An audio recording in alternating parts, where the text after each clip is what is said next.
Je ne suis pas né d'hier. J'ai voyagé, rencontré des gens et fait des choses inusitées. Vous croyez que plus rien ne m'étonne? Détrompez-vous. Le monde regorge d'histoires et de phénomènes plus incroyables les uns que les autres, et de mystères qui me tiennent éveillé la nuit. Certains dont je connais la réponse, et d'autres qui dépassent l'entendement.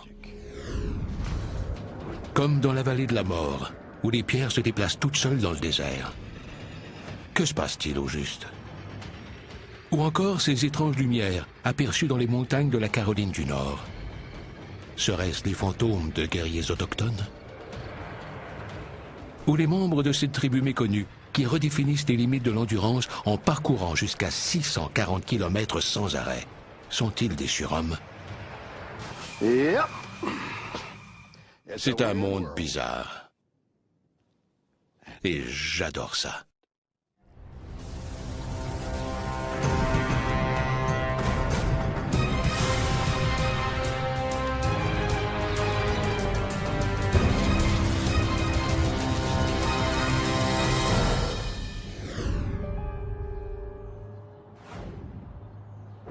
Il y a certaines choses essentielles qui n'ont pas l'attention qu'elles méritent.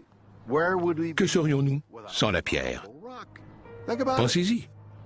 La surface de la planète sur laquelle on vit est faite de roches. La pierre est à l'origine des toutes premières technologies. Depuis l'âge de pierre, toute l'histoire de l'évolution humaine repose sur ce petit caillou.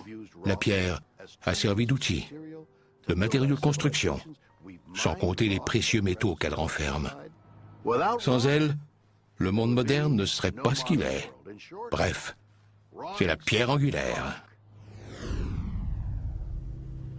Dans la vallée de la mort, en Californie, une région désertique et stérile, de mystérieuses forces naturelles sont à l'œuvre.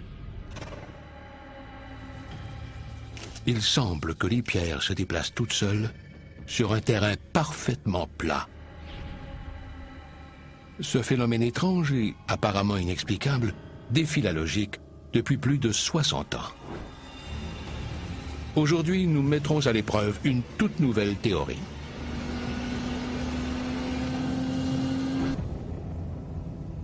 Nous sommes à plus de 1000 mètres au-dessus du niveau de la mer, dans le lit d'un lac asséché de 4,8 km, la Racetrack Playa. Entourée de montagnes, la playa contient des centaines de fragments de dolomite, allant du plus petit caillou à des pierres de 320 kg, qui se déplacent dans toutes les directions, parfois sur près d'1,5 km, et laissant des traces évidentes dans le sable fin. Le garde Bob Greenberg sait que les pierres se déplacent sur son territoire. Mais ni lui, ni personne ne les a jamais vues bouger. Des gens ont tenté de les observer, mais la température est trop rude. Ils n'ont pas supporté les vents de 160 km/h. Et les nuits sont très froides par ici. On savait, avant même de recourir à la technologie, que les pierres bougeaient. Des chercheurs ont effectué une étude. Ils ont planté des piquets à côté de certaines pierres et revenaient périodiquement voir si elles s'étaient déplacées. Dernièrement, on a installé des caméras, mais la température a eu raison d'elles, ou quelqu'un les a volées. Mais des questions subsistent. À quelle vitesse se déplacent-elles? À quelle fréquence? Et comment se fait-il que des objets inanimés arrivent à bouger? Au fil du temps, une foule de théories ont émergé. Et le garde Greenberg les a toutes entendues. J'ai entendu toutes sortes d'histoires. Certains croient que c'est l'œuvre de Farfadet. C'est très amusant. D'autres croient que ce sont les gardes qui s'amusent à les déplacer. C'est totalement faux. Il n'est pas exclu que quelqu'un ait monté un canular, mais il faudrait être drôlement motivé pour faire ça. Celui-là est une espèce de graffiti. Quelqu'un a tracé un 8 avec cette pierre. À mon avis, c'est l'œuvre d'un humain. Trêve de plaisanterie, il ne fait pas de doute qu'on a affaire à un vrai mystère. Des pierres, dont le poids varie de 3 à 300 kilos, se déplacent dans le désert sans que personne ne les ait jamais vues bouger. Bizarre, n'est-ce pas? Que se passe-t-il au juste?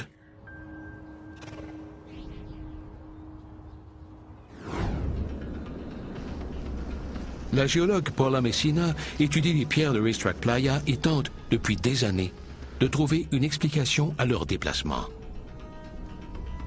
Elle croit que l'étrange configuration des vents de la vallée de la mort y est pour quelque chose.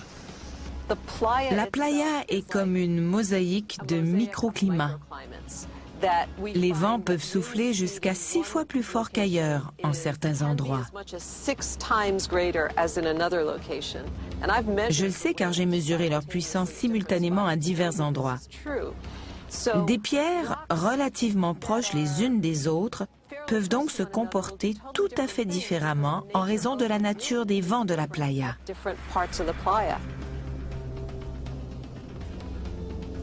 Ces vents peuvent atteindre 145 km/h à certains endroits, en raison des canyons étroits et des montagnes qui concentrent les courants d'air et augmentent leur vitesse de façon spectaculaire.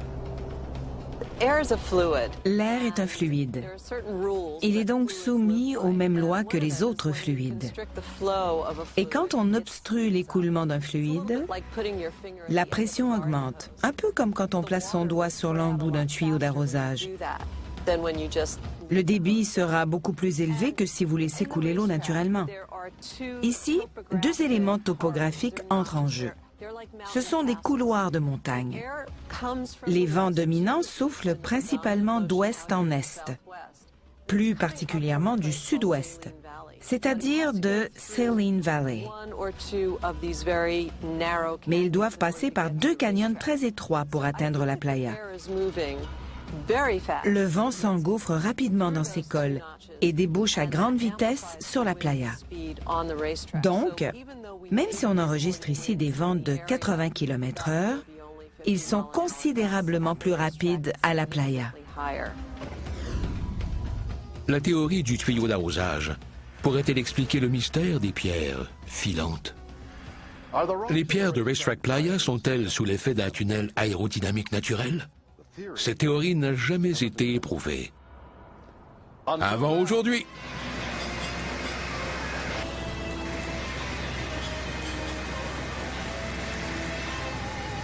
D'accord.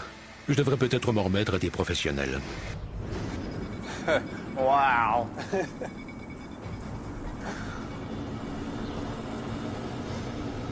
Bruce Borroman est professeur de sciences et il se passionne pour les pierres.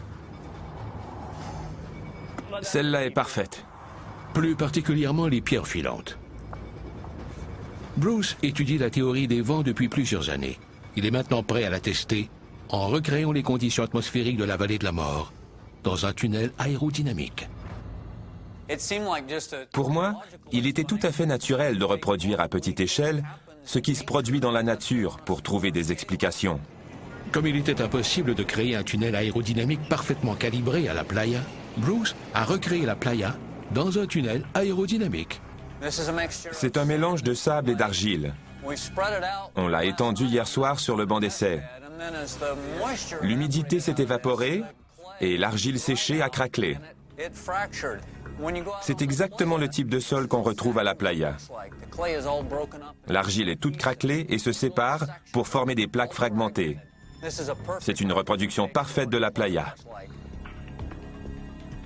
Après avoir recréé exactement les mêmes conditions qu'à la playa, Bruce dépose sur le banc d'essai 5 pierres, de 500 grammes à 9 kilos. Allons-y, mettons le tunnel en marche. Et poussons quelques pierres. Quelle est la vitesse du vent? 80 km/h. Quelque chose à bouger? En voilà une. 96 km/h, autour de la deuxième.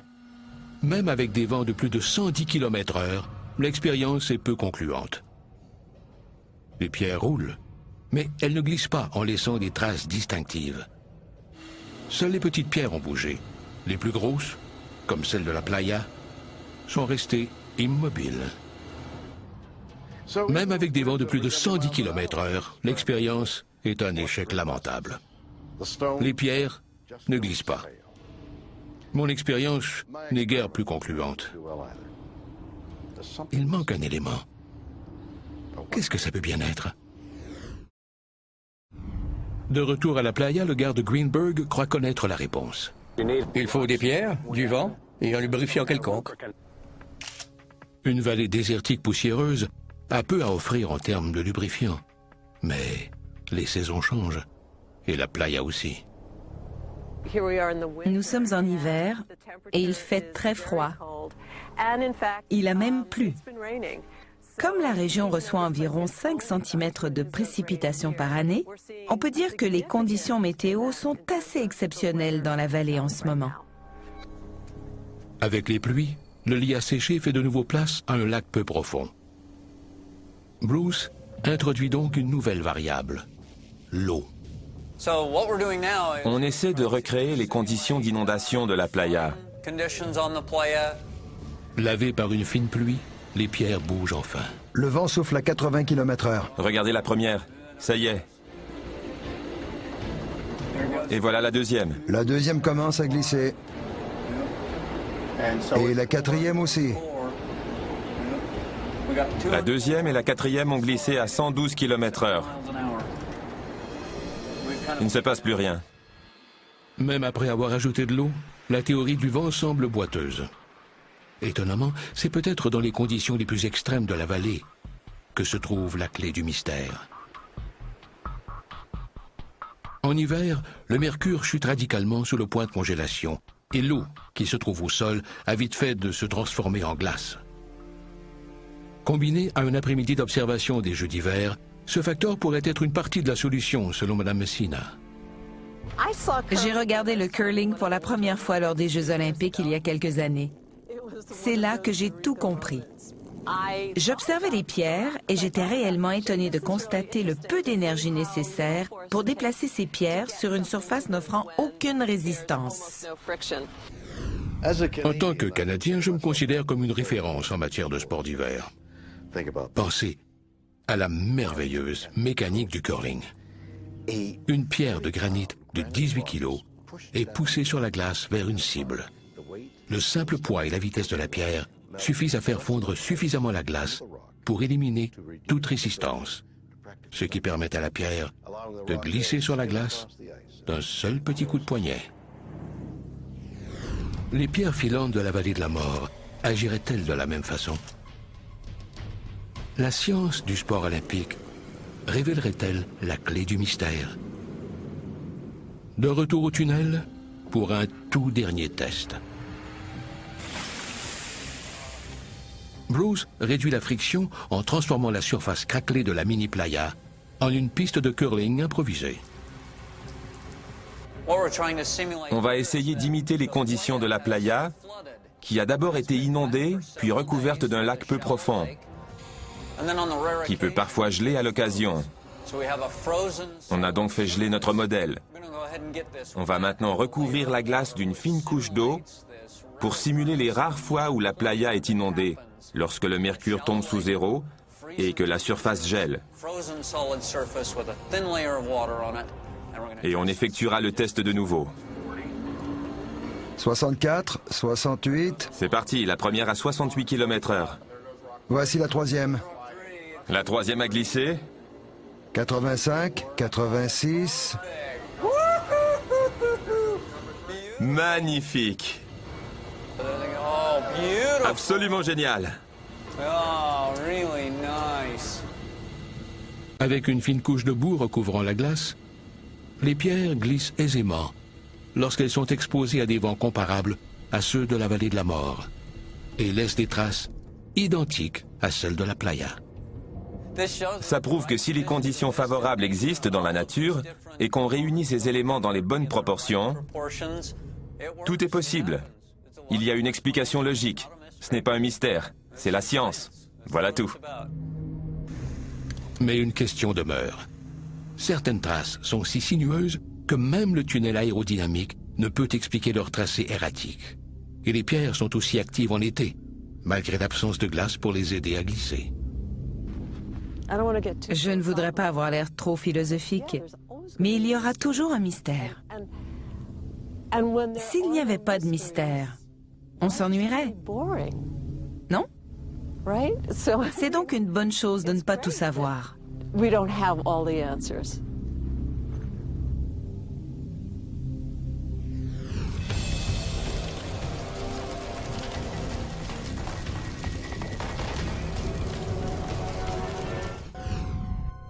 Notre planète regorge de mystères et de phénomènes tout simplement inexplicables.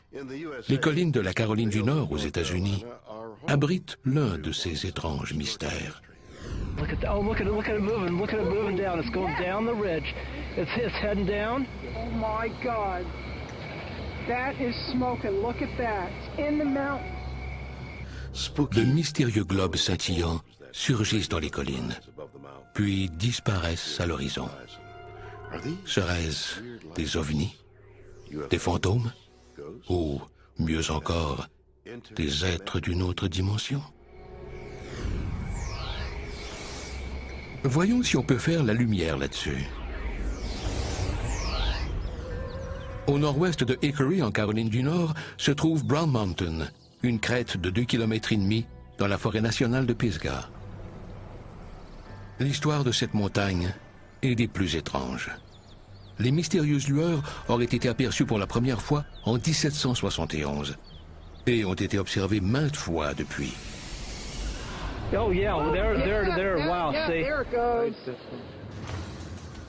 L'enquêteur sur les phénomènes paranormaux, Joshua Warren, a grandi en observant cet étrange spectacle lumineux. Je devais avoir 12 ou 13 ans la première fois. J'étais très jeune et j'ai eu de la chance.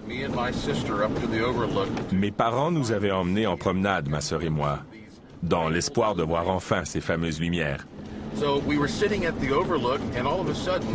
On était assis quand tout à coup, la montagne s'est illuminée d'un rouge éclatant. Puis, la lumière a diminué et a scintillé de nouveau. J'étais ébloui, car je savais pertinemment qu'il n'y avait sur cette montagne aucune source de lumière artificielle capable de produire un tel éclat. C'est ce qui m'a amené à vouloir en savoir davantage. Joshua a capté cet étonnant phénomène sur film à plusieurs reprises. I've got like 6 or 8 of them all lined up across here, folks. See them all? Wow. Yeah. Oh man. C'est là que j'ai réalisé qu'il se passait quelque chose à Brown Mountain. Joshua a consacré sa vie à étudier le phénomène de Brown Mountain et croit enfin avoir trouvé une explication. Une foule de théories ont été avancées jusqu'à maintenant. Bon nombre croient qu'il s'agit d'ovnis et que les globes lumineux sont produits par des vaisseaux extraterrestres. Mais Missy Hill n'est pas de cet avis. Je crois que les lumières de Brown Mountain ont une charge spirituelle. C'est l'esprit des morts qui plane sur la montagne. C'est un peu comme une vision, c'est-à-dire quelque chose qui se manifeste encore et encore. Ce n'est pas une présence humaine, c'est plutôt comme un film qui joue en boucle. La légende remonte à l'an 1200, alors que Brown Mountain a été le théâtre d'une guerre sanglante entre deux tribus autochtones. Le conflit a fait de lourdes pertes, et on croit que les fantômes des veuves de guerre au cœur brisé errent dans la montagne avec des torches, à la recherche des dépouilles de leurs maris tombés au combat.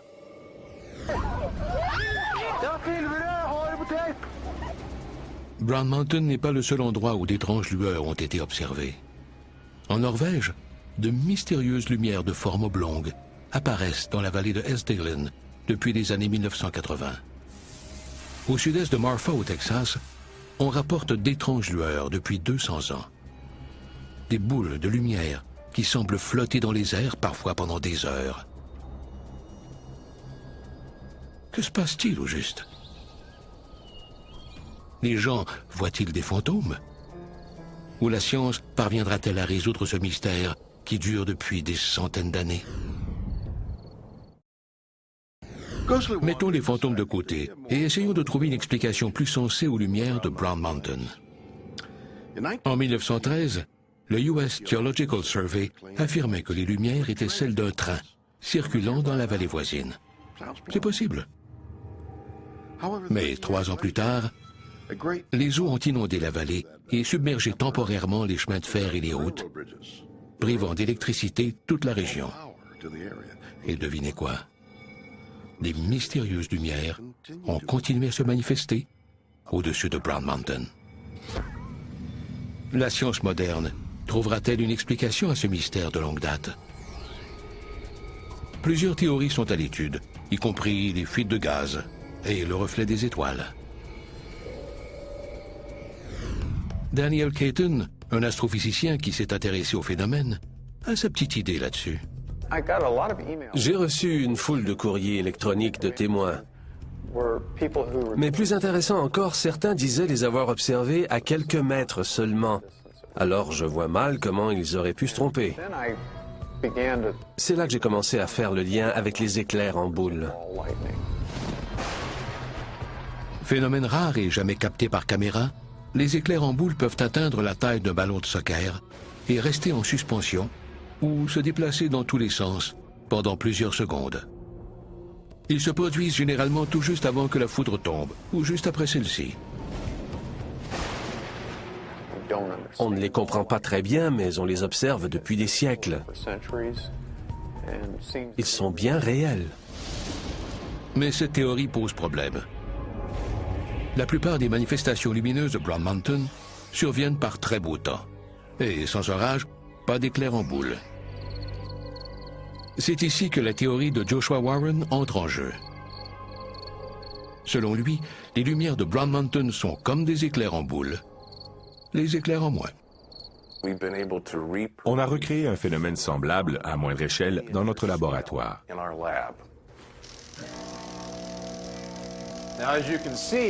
On peut voir que le carbone s'est volatilisé et a formé une boule de plasma en s'enflammant dans le haut du récipient. Rien de plus facile en laboratoire, mais produire cet effet exige une forme d'énergie, une énergie qui, selon Joshua, provient de la montagne elle-même. On mesure l'activité électromagnétique produite par ces étranges lumières pour voir si les ondes électromagnétiques qu'elles dégagent sont différentes de celles produites par des sources conventionnelles de lumière, comme un feu de camp ou une lanterne. On va mesurer les micro-ondes. D'accord. Joshua croit avoir détecté des variations subites dans les niveaux naturels des courants électriques présents dans le sol. On croit que la montagne emmagasine de l'électricité, puis la libère soudainement. Ces décharges s'entrechoquent à différents angles et s'amalgament pour former ce qui ressemble à une boule lumineuse. Selon Joshua, Brown Mountain agit comme un énorme condensateur qui emmagasine sans cesse un faible courant électrostatique entre les couches rocheuses, pour ensuite le libérer subitement, en très grande quantité, assez pour transformer l'air en plasma. Le plasma est une forme de gaz ionisé surexcité qui libère ses électrons. Le Soleil est une énorme boule de plasma, et plus près de nous, le plasma est utilisé dans les tubes fluorescents et les téléviseurs à écran plasma. Joshua a conçu une expérience pour prouver que les lumières de Brown Mountain sont des boules de plasma causées par la montagne elle-même. Voici le tube à plasma qu'on a créé pour reproduire le phénomène qui survient à Brown Mountain à plus petite échelle. Il s'agit d'un tube transparent en acrylique, d'une électrode principale et d'une électrode secondaire. Plus important encore, il y a une troisième électrode disposée sur le côté qui reproduit les angles des collines de Brown Mountain pour montrer comment les courants interagissent et interfèrent entre eux pour créer une espèce de boule lumineuse à l'intérieur du tube.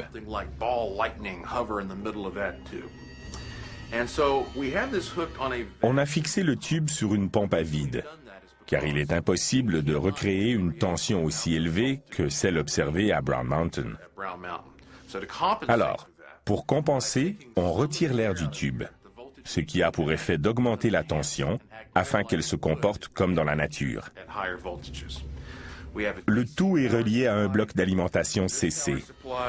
Ce bloc d'alimentation produira environ 1200 volts de courant continu de 10 à 25 milliampères. Il faudra environ 1 seconde pour retirer suffisamment d'air du tube pour réaliser l'expérience, ce qui représente une pression d'environ 2 millitors. Je mets le bloc sous tension. Imaginez-vous à Brown Mountain. Le fil du bas représente une décharge d'une couche terrestre. Celui du dessus représente l'atmosphère, qui libère aussi une charge électrique. Le troisième fil représente toute décharge libérée d'un autre endroit dans la vallée, interférant avec les deux premières.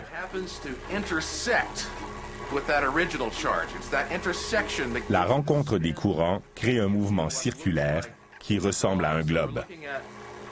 Le modèle représente l'atmosphère et 2 couches terrestres.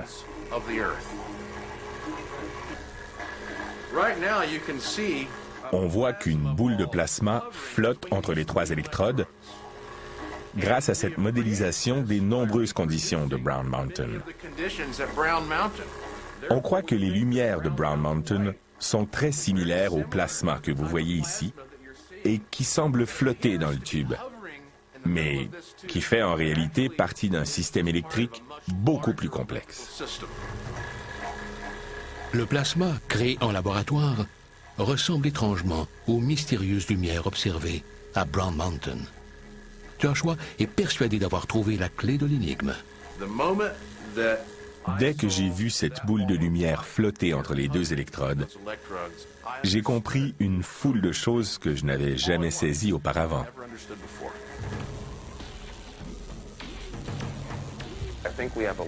Nous avons encore beaucoup à apprendre sur notre planète. C'est pourquoi je crois qu'il peut être très utile de recréer les phénomènes qui semblent incompréhensibles. Mais les lumières de Brown Mountain sont si imprévisibles que les étudier scientifiquement est pratiquement impossible. Il semble donc que pour l'instant, cet incroyable phénomène demeure un mystère complet. Bizarre ou quoi?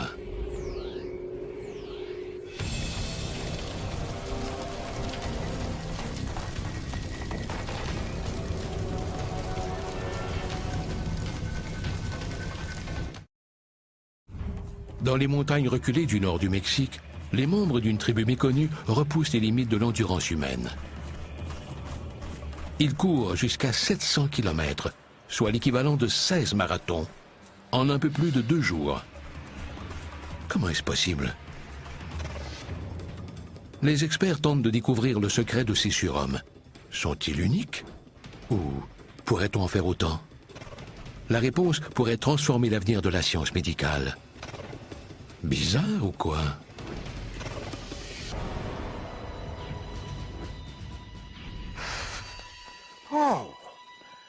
Imaginez courir un marathon de 42 km.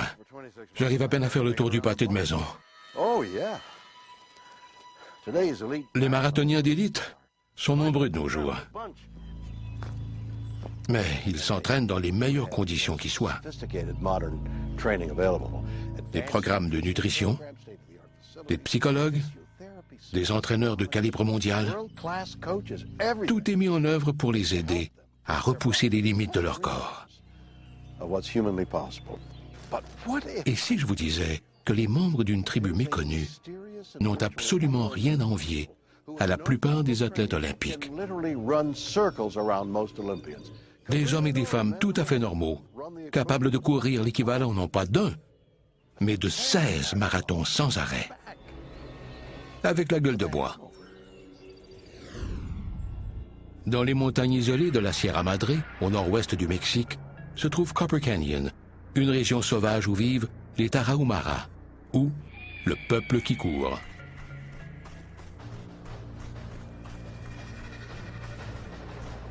Les Tarahumara habitent ce territoire depuis 500 ans. Leur nom vient de leur capacité remarquable à courir sur de très longues distances, sans chaussures de course. Comment est-ce possible?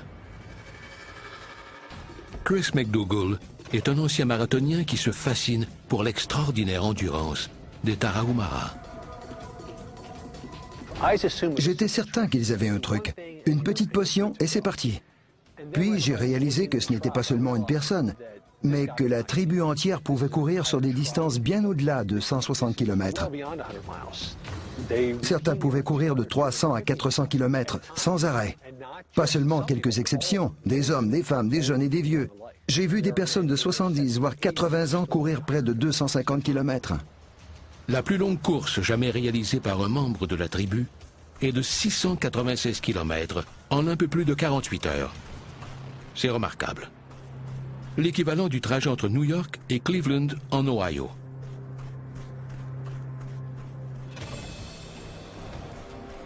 Parcourir sans arrêt une distance équivalente à 16 marathons dépasse l'entendement.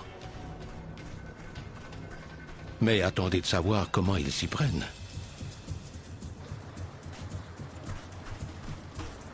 Ils courent pieds nus ou avec des sandales en peau de biche ou faites à partir de pneus usés que les gens jettent dans les canyons et qu'ils récupèrent pour en faire des sandales.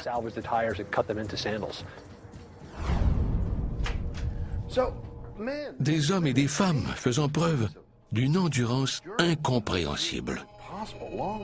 Des coureurs de fond au sommet de leur art. C'est à ce moment que je suis censé me gratter la tête en disant « Bizarre ou quoi? Comment les Tarahumara sont-ils capables d'une telle prouesse ?» Peut-être que la question qu'on devrait se poser est plutôt « Comment se fait-il que nous ne puissions pas en faire autant? Pourquoi est-ce que je ne peux pas courir des centaines de kilomètres sans arrêt? » Quoi? Pour trouver des réponses, tournons-nous vers les experts. Le nutritionniste sportif John Berardi croit que le fait de vivre dans un endroit reculé joue pour beaucoup dans leur extraordinaire capacité. Courir fait partie intégrante de leur culture. Ils courent pour leur survie, pour aller de village en village et pour garder la forme. Les Tarahumara vivent pour courir.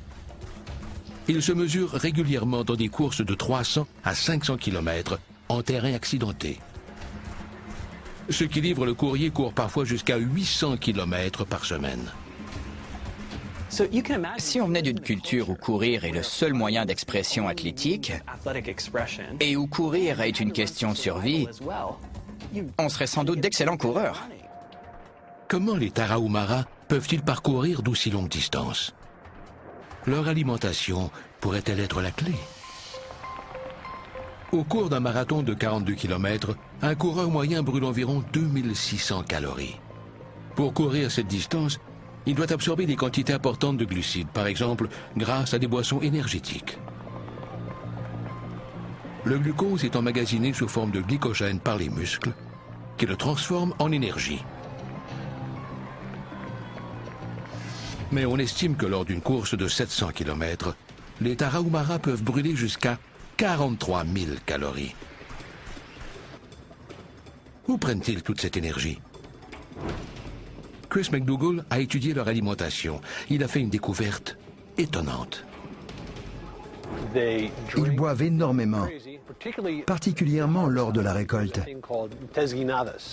Ils organisent des tesquinadas, qui sont en fait de véritables beuveries. Mais ces fêtes ont une fonction. Quand on habite un village où chacun dépend de son voisin, on ne peut pas entretenir de ressentiment. Alors, périodiquement, il faut faire sortir l'agressivité refoulée. Lors des récoltes et avant les courses, les Tarahumara boivent des quantités importantes de bière de maïs, appelée tesquino. Serait-ce le secret de leur formidable endurance?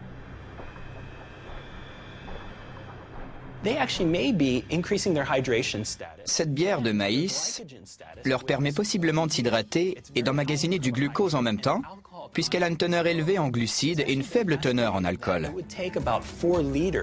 On croit qu'il faut boire au moins 4 litres de cette boisson au maïs pour être en état d'ébriété. On peut donc conclure que l'apport en glucides, de même que la quantité de liquide absorbé, est par conséquent très élevé. Le fait de boire de la bière riche en glucides avant une course pourrait faire partie de la réponse, mais ne peut expliquer à lui seul leur incroyable endurance. Alors, qu'ont-ils de si exceptionnel? Apparemment rien. Ils n'ont tout simplement jamais arrêté de faire ce que jadis on faisait tous.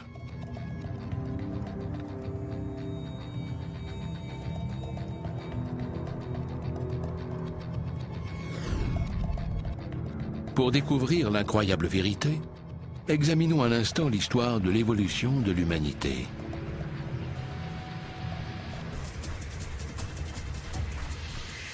Daniel Lieberman croit que la réponse pourrait se trouver dans notre lointain passé. La capacité des Tarahumara de courir sur de longues distances vient de notre lointain passé de chasseurs. On vit dans un monde si différent de celui dans lequel on a évolué qu'on a perdu plusieurs de nos habiletés. Il y a des centaines de milliers d'années, les chasseurs poursuivaient leurs proies sur de très longues distances. Ils les traquaient littéralement jusqu'à ce qu'elles meurent à bout de souffle. Ce type de chasse persistante est encore pratiqué aujourd'hui par les Tarahumara. Il suffit de courir assez vite pour que l'animal galope. La plupart des quadrupèdes se refroidissent en haletant, mais un animal ne peut pas halter en galopant. Sa température interne augmente continuellement, tandis qu'on se refroidit en transpirant. On peut donc traquer un animal pendant 10 ou 15 minutes. Une fois qu'il aura trop chaud, il succombera. L'évolution a pourvu les humains de nombreux outils pour tenir sur de longues distances. Serions-nous nés pour courir? Il y a 2 millions d'années, on a développé la capacité de courir sur de très longues distances pour chasser. Notre corps, de la tête aux pieds, a évolué en ce sens, en emmagasinant et en libérant de l'énergie, en se refroidissant, en accumulant des forces et en faisant des réserves. Les Tarahumara ont conservé ces mécanismes et ont continué à les développer au fil du temps. La plupart d'entre nous ont ces habiletés, mais ne les utilisent pas. Daniel croit que notre mode de vie sédentaire est le principal responsable. Qui s'adonne à la chasse persistante de nos jours alors qu'il suffit d'aller au supermarché pour acheter de la viande emballée et prête à cuire? Les gens ne pratiquent plus ce type de chasse depuis longtemps, en raison de l'invention de l'arc à flèche il y a 50 ou 100 000 ans. La chasse-poursuite s'est progressivement éteinte il y a 30, 40 ou 50 000 ans. On ne sait pas exactement quand. Il semble donc que les Tarahumara fassent simplement ce pour quoi l'homme a été programmé. Courir. Le corps humain a évolué pendant des centaines de milliers d'années pour devenir un parfait outil d'endurance sur de longues distances. Mais à quoi bon avoir un atout aussi formidable si on ne sait pas s'en servir convenablement? Un élément crucial les sépare encore de nous. Leur technique.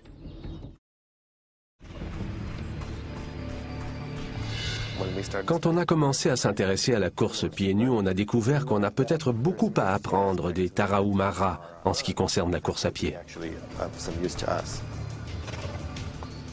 Les Tarahumara ne portent pas de chaussures de course traditionnelles. Ils courent avec des sandales artisanales appelées huaraches ou carrément pieds nus. Serait-ce là la clé de leur endurance surhumaine?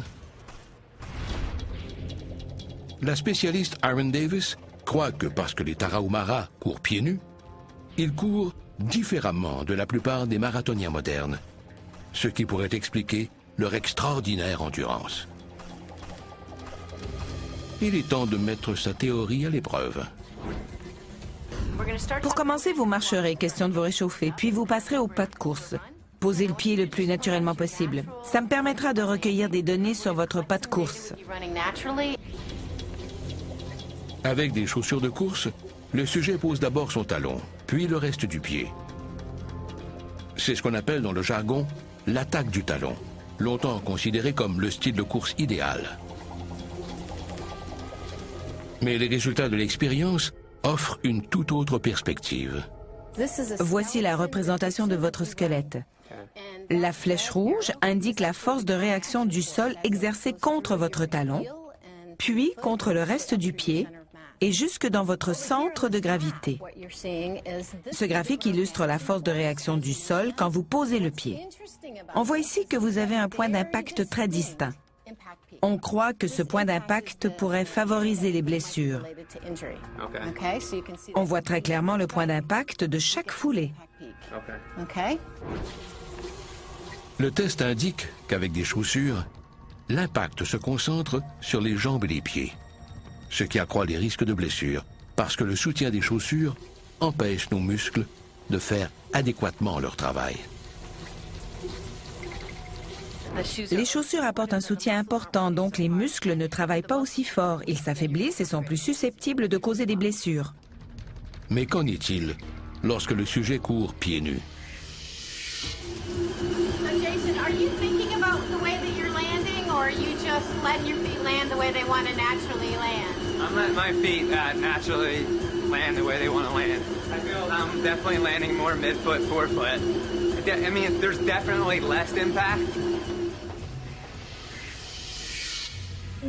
Ici, vous courez pieds nus.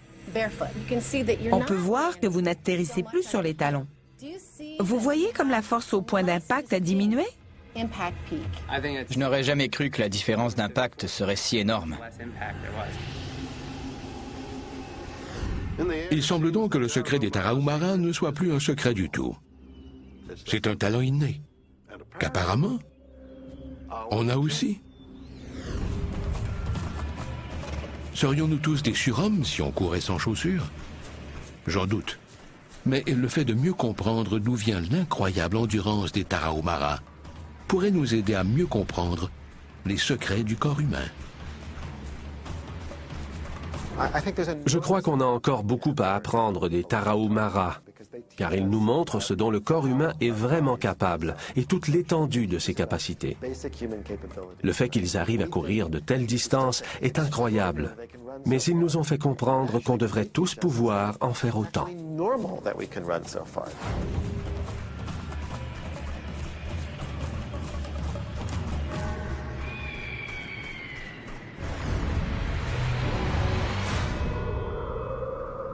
Trois histoires étranges, et autant, sinon plus, d'explications possibles.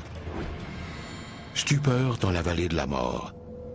Des pierres se déplacent dans le désert sans intervention humaine ou animale. Comment?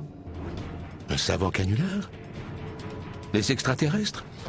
Ou de simples pierres jouant au curling?